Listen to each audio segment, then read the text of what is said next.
Zadatak koji sada rješavamo, kaže dat je mnogougao koji ima 10 puta veći broj dijagonala nego stranica. Pod A, koliko stranica ima taj mnogougao, i pod B, izračunaj zbir svih unutrašnjih uglova tog mnogougla. Znamo da je u postavci dato da je dn jednako 10 puta n, a da je dn po formuli jednako n što množi n minus 3 kroz 2. I kada uvrstimo umjesto dn 10n, dobit ćemo sljedeće. Znači, prvo ćemo ovdje pomnožiti sa 2, pa ćemo imati 20n jednako n što množi n minus 3. Kada izmnožimo ovdje ovu zagradu, dobit ćemo to n na kvadrat minus 3, a s druge strane da je jednako 20n.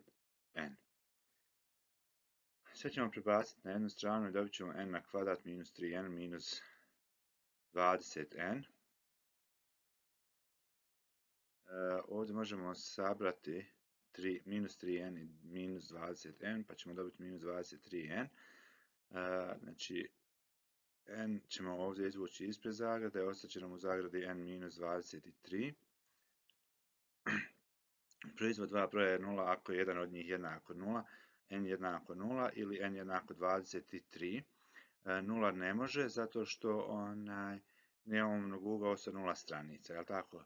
Najmanji mnogougao je u stvari trougao sa 3 stranice. Znači, naš mnogougao ima 23 stranice i to smo riješili ono pod A.